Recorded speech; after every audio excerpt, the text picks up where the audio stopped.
Então, bora lá, jovens, com mais um vídeo do Geopolítica para iniciantes. Não se esqueça de deixar o like e seguir o canal.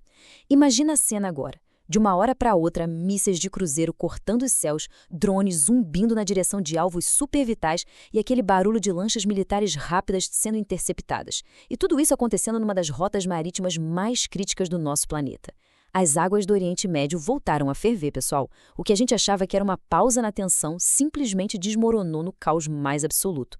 A nossa pauta de hoje é super direta.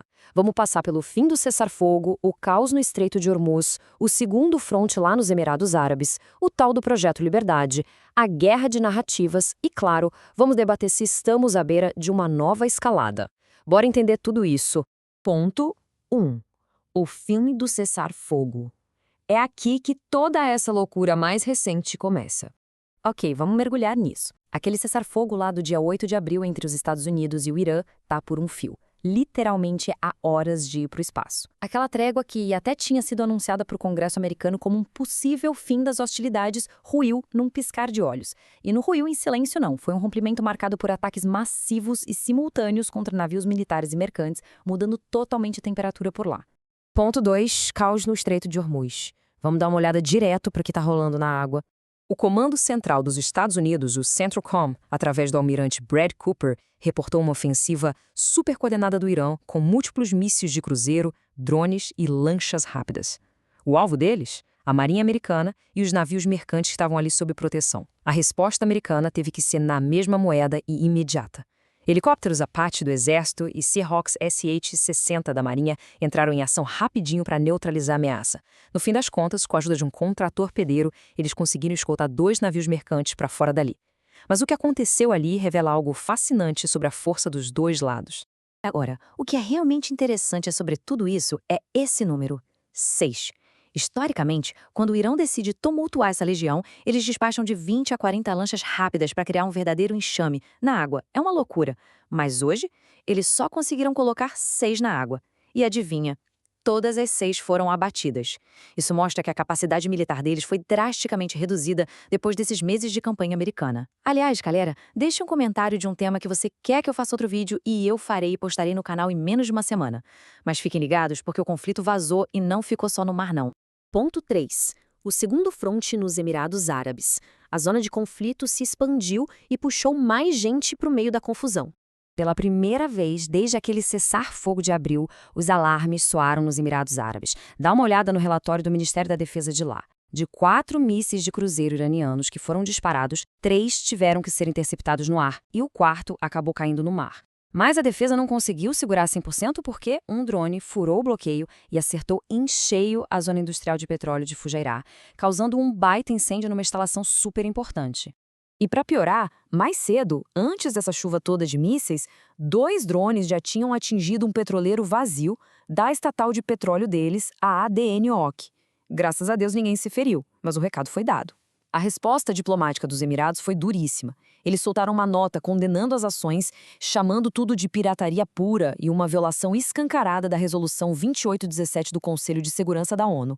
Ponto 4. O Projeto Liberdade. A gente precisa entender a grande estratégia geopolítica por trás disso. Anunciado no domingo pelo presidente Trump, esse não é um pacote de escolta qualquer. O negócio é gigante. 8 contratorpedeiros, 2 porta-aviões, mais de 100 aeronaves e 15 mil soldados. O objetivo desse projeto Liberdade não é ficar escoltando um navio de cada vez, mas sim criar um verdadeiro guarda-chuva de defesa para abrir um corredor seguro. Por quê? Porque tem centenas de navios mercantes simplesmente presos no Golfo Pérsico, alguns sem conseguir sair do lugar desde o fim de fevereiro. Lembrando, pessoal, deixa o like e se inscreve no canal para ajudar a gente a crescer. Então, o ponto crucial é o seguinte: por que esse projeto Liberdade deixou o Irã tão desesperado a ponto de atacar? Simples. Ameaçar bloquear o Estreito de Hormuz é a maior e mais valiosa carta na manga que o Irã tem hoje. É a cartada final deles para forçar um acordo favorável ou evitar a ruína completa. Se os americanos abrem a passagem à força e os navios vão embora, o Irã perde essa vantagem na hora. É por isso que eles estão usando literalmente tudo que sobrou no arsenal deles para tentar manter esse bloqueio. Ponto 5. A guerra de narrativas. Porque não é só na água que a guerra acontece. Ela também acontece nas manchetes. Aqui a gente tem um choque total de realidade. De um lado, a agência Fars, que é ligada à Guarda Revolucionária do Irã, garante que 2 mísseis acertaram em cheio um navio de guerra americano lá perto de Jasc. E o general Ali Abdollahi foi além, mandou um aviso pelo rádio dizendo que qualquer força estrangeira que se aproximar vai ser atacada e que a passagem está fechada e ponto final. Do outro lado, o CENTCOM americano nega tudo de forma categórica, dizendo que nenhum navio da Marinha sofreu um arranhão sequer e que os 2 mercantes passaram tranquilos. Ou seja, a guerra de informação está a todo vapor para ver quem convence o resto do mundo. Ponto 6. Uma nova escalada?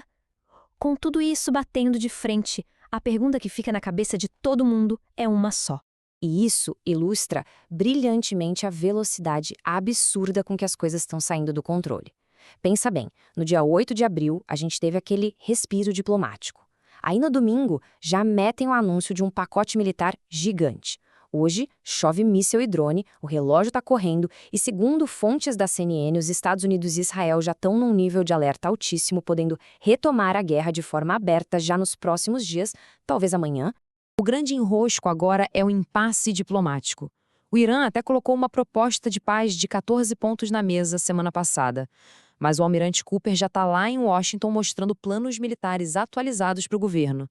E a grande expectativa é que o governo americano simplesmente olhe para essa proposta do Irã e diga não, achando que eles ainda não pagaram caro suficiente pelos ataques. Com os 2 lados tão inflexíveis, as chances de paz estão evaporando e abrindo espaço para um conflito muito maior. O que nos deixa com uma pergunta para ficar pensando. Será que esse cessar-fogo de 8 de abril vai ser lembrado nos livros de história como uma tentativa sincera de paz? Ou foi só aquela calmaria ilusória antes de uma tempestade devastadora? Se o Irã não ceder o estreito, as próximas horas vão ser cruciais para a economia e para a geopolítica do mundo todo. Por enquanto é isso. Assista outro vídeo sobre o tema, não se esqueça de deixar o like e seguir o canal para não perder a próxima notícia sobre geopolítica mastigada de um jeito descomplicado para você. Falou, piazada!